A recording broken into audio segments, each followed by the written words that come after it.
তো ফাইনালি আমরা চলে আসলাম মহিন্দ্রা শোরুমে। যেহেতু মানান একটা গাড়ি নেবে মহিন্দ্রা আর কি, এই গাড়িটা নেবে। যারা যারা গাড়ি নিতে চাও এই শোরুমটাতে আসবে, মানে কম বাজেটের মধ্যে গাড়িগুলো পাওয়া যায় এখানে। মানান গাড়িটারি সবগুলাই দেখা কমপ্লিট করছে, এখন আমরা গাড়িটা নিয়ে চলে যাবো গাইস। তো ভিডিওটা দেখতে থাকো আর সাথে থাকো। এখন টাকা টুকা সবগুলো দিয়ে গাড়িটা নিয়ে চলে যাব গাইস। এদের টাকা নিয়ে আসছে ব্যাগের মধ্যে, যেহেতু গাড়িটা ক্যাশে নিতেছে ওই জন্য ক্যাশ দিয়ে চলে যাব আর কি।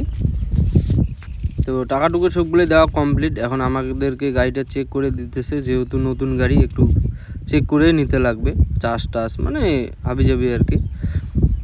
এখানে দিতেছে ব্যাটারিটা আর যা কাগজপত্র লাগে আর কি, সবগুলো দিয়ে রেডি করতেছে গাড়িটাকে। এখন আমাদেরকে হাতে তুলে দেবে, তুলে দিয়েই চলে যাব গাইস। এটা হচ্ছে ব্যাটারি, গাড়িটার ব্যাটারি আর কি।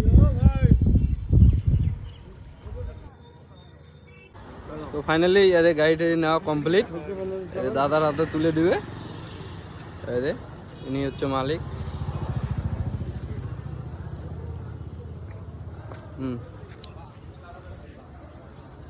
তো গাড়িটা নেওয়া কমপ্লিট, এখন আমরা চলে যাব। তো এখন আমরা চলে যাচ্ছি বাড়ির উদ্দেশ্যে। এদিকে মান্নান ড্রাইভ করতেছে, যেহেতু এই গাড়িটাকে নিয়ে সাজাইতে লাগে, একটু সিট টিট এগুলো বানাইতে লাগে। তো সোমবার থেকে এই গাড়িটাকে রুটে চলবে।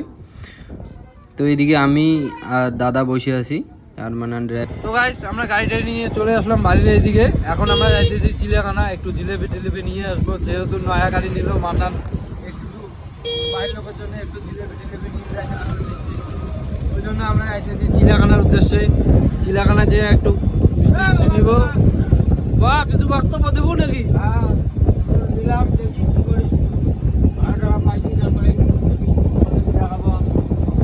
তো গাইস আমরা চলে আসলাম বাড়ি এইদিকে, এখন আমরা বাড়ি চলে যাব। তো আমার ব্লগটা কীরকম হলে একটু কমেন্ট করে জানাবে। আর যারা মানে যাদের যাদের আর কি ভাড়া টাড়া লাগবে আর কি, আমি নাম্বার দিয়ে দেবো, মান্নানের সাথে যোগাযোগ করবে। এই ভাড়া টাড়া সবগুলোই ভাড়া মারবে আর কি, একদম কম রেটের মধ্যে।